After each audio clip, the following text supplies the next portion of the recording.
अगर आप भी इंटरनेशनल ट्रैवल करते हैं एंड आपको इमिग्रेशन की लंबी क्यूज को स्किप करना है तो ये वीडियो एंड तक देखिए क्योंकि इसमें मैं FTI TTP प्रोग्राम के बारे में डिटेल में एक्सप्लेन करूंगी कि वो होता क्या है ना आप उसको कैसे रजिस्टर कर सकते हैं। FTI TTP का फुल फॉर्म होता है fast track immigration trusted traveller programme, जिसमें रजिस्टर करने के बाद आप इंडिया से जब भी एंट्री या एग्जिट ले रहे हैं तो इमिग्रेशन की लंबी लाइंस को स्किप करके डायरेक्टली ई गेट्स के थ्रू एंट्री ले सकते हैं। और सिंपल वर्ड्स में बोलूं तो आपका इमिग्रेशन प्रोसेस आप उसको कंप्लीट कर सकते हैं just by giving your biometrics and within seconds आपका ये पूरा प्रोसेस कंप्लीट हो जाएगा। You don't have to waste time by standing in queues. तो चलिए अपन इसके रजिस्ट्रेशन प्रोसेस पे चलते हैं कि इसको कैसे रजिस्टर करते हैं। तो अब हम गूगल की वेबसाइट पे आ गए हैं। ये गूगल की वेबसाइट पे हम डालेंगे फास्ट ट्रैक इमिग्रेशन और फर्स्ट लिंक आ जाएगा मिनिस्ट्री ऑफ होम अफेयर्स का, उस पर क्लिक करेंगे। ऑफिशियल वेबसाइट से ही इसको करना चाहिए। देन यहाँ पे आपको लॉगिन और साइन अप का ऑप्शन आएगा, क्योंकि फर्स्ट टाइम रजिस्ट्रेशन करना है तो अपन को साइन अप पे जाना पड़ेगा। साइन अप पे यहाँ पे वापस से क्लिक करेंगे एंड देन यहाँ पे आपकी ईमेल आईडी डालनी है एंड यहाँ पे कैप्चा कोड डाल के इसको OTP सेंड करना पड़ेगा। ये मैं पूरी एप्लीकेशन जस्ट एक सैम्पल वीडियो बनाने के लिए की है, मेरा ऑलरेडी प्रोसेस इसमें हो चुका है। तो ये कैप्चा कोड डाल के सेंड OTP बटन पे क्लिक करना है। देन आपको आपके मोबाइल पे और ईमेल पे OTP आएगा। तो ईमेल OTP आपको यहाँ पे डालना है एंड वापस से कैप्चा करके आप इसको वेरीफाई कर सकते हैं। सो ये सब प्रोसेस होने के बाद आप लॉगिन वाले पेज पे आ जाएंगे और उसमें अपनी ईमेल आईडी पासवर्ड डाल के लॉगिन करेंगे। देन यहाँ पे आपको सबसे ऊपर ही अप्लाई ऑनलाइन का ऑप्शन दिख रहा है, वहाँ से आपको क्लिक करके एप्लीकेशन फिल करनी है। देन नेशनैलिटी इंडियन सिलेक्ट की, क्योंकि मैं इंडियन हूँ। आपकी जैसे भी OCI होल्डर्स भी इसको सिलेक्ट कर सकते हैं। पासपोर्ट टाइप मेरा ऑर्डिनरी है, मैंने वो सिलेक्ट किया है। वहाँ पे डिप्लोमेटिक ऑफिशियल और सब अप्लाई कर सकते हैं। जो आपका पासपोर्ट टाइप है आप वो डाल सकते हैं।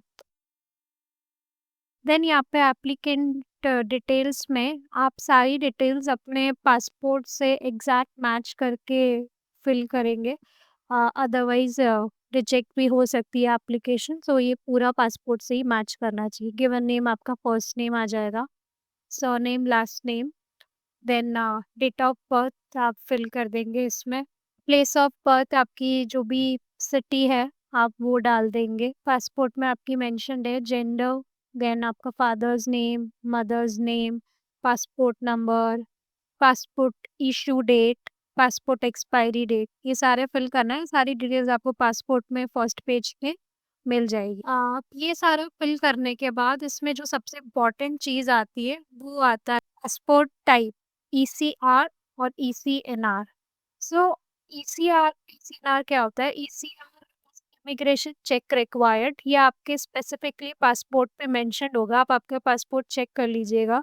नॉर्मली ECNR होता है, मेरा भी ECNR है, तो मैंने उस पर सिलेक्ट करके इसको आगे प्रोसीड किया है। देन आपके पास कोई अदर पासपोर्ट है, मेरे पास नहीं है, मैंने नो क्लिक कर दिया। आपके पास अगर कुछ है तो आप डाल सकते हैं। देन आपको पूरा अपना रेसिडेंशियल एड्रेस डालना है यहाँ पे, एग्जैक्टली जो आपके पासपोर्ट में मेंशन्ड है। City, state, district, pin code, each and everything you have to fill here and accordingly वहाँ पे आपका पिन कोड से और डिस्ट्रिक्ट से आपका सिटी भी यहाँ पे आ जाएगा। नेक्स्ट ऑप्शन है, is your current address same as an passport? तो अगर येस है तो ये सारी डिटेल्स ऑटोमेटिकली आ जाएगी, नो है तो आपको वापस से सारा डिटेल्स फिल करना पड़ेगा।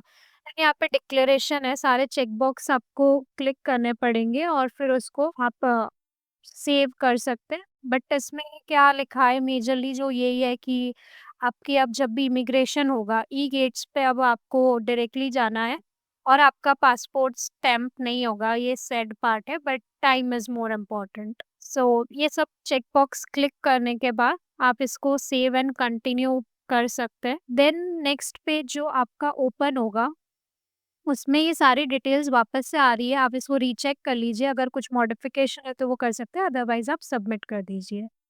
देन जो मेन यहाँ पे आता है पॉइंट जो इन्होंने बोला है, आधार कार्ड आपका प्रूफ ऑफ एड्रेस नहीं माना जाएगा, बेसिकली पासपोर्ट ही मानेंगे जो। देन आपके फ़ोटोग्राफ के बारे में इन्होंने कुछ पॉइंटर्स दे रखे हैं कि ये आपके ईयर्स दिखने चाहिए, 6 मंथ से पुराना नहीं होना चाहिए और बैकग्राउंड व्हाइट होना चाहिए। ये आप ओके करने के बाद आपको ये पे आ जाएगा पेज जहाँ पे आपको फ़ोटोग्राफ, पासपोर्ट ये सब अपलोड करने पड़ेंगे। पासपोर्ट का फर्स्ट एंड लास्ट पेज जो कि पीडीएफ फॉर्म में होना चाहिए, फ़ोटोग्राफ जेपीजी और जेपीईजी के फॉर्मेट में ही होना चाहिए और भी स्पेसिफिकेशंस जो चाहिए वो यहाँ पे दे सकते हैं, आप रेफ़र कर सकते हैं।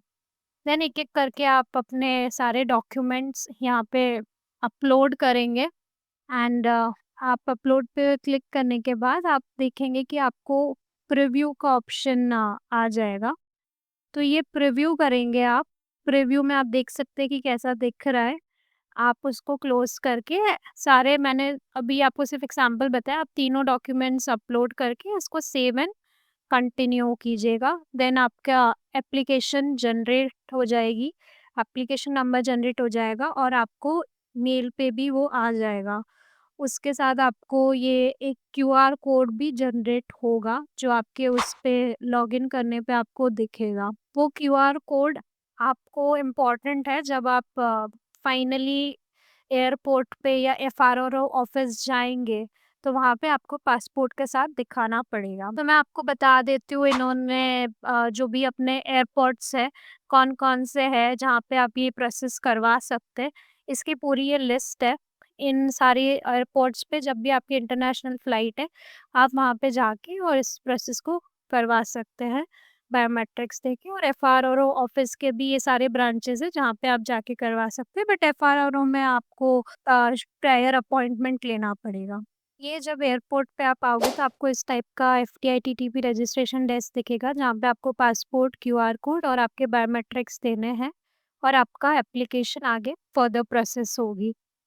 एंड यहाँ पे आप देख सकते हो कि ये ई गेट्स है जहाँ पे आप नेक्स्ट टाइम इमिग्रेशन कर सकते हो जब आपका ये फाइनल आ जाएगा और ये लंबी सी लाइन भी दे सकते हो जो नॉर्मल इमिग्रेशन की है। इस टाइम तो हमको नॉर्मल इमिग्रेशन में ही जाना पड़ा जो इस तरीके से होता है, क्यू लगती है, एक-एक करके नंबर आता है। एंड ये प्रोसेस होने के बाद आपको कुछ दिनों में मेल आ जाएगा कि आपका प्रोसेस सक्सेसफुली हो गया है एंड उसके बाद आप जब भी ट्रैवल करोगे आप डायरेक्टली ई गेट्स के थ्रू एंट्री और एग्जिट कर सकते हो फॉर इमिग्रेशन जहाँ पे आपको आपका boarding pass, passport and biometrics देने पड़ेंगे। 2 गेट्स होंगे, फर्स्ट में आपका बोर्डिंग पास और पासपोर्ट लगेगा, देन सेकंड में आपको आपकी फिंगरप्रिंट देके और आपकी इमिग्रेशन हो जाएगा within seconds and you don't have to stand in long lines. Thanks for watching this video. अगर आपको ये वीडियो पसंद आई है तो इसे लाइक करें, शेयर करें एंड चैनल को सब्सक्राइब करें फॉर मोर सच वीडियोस।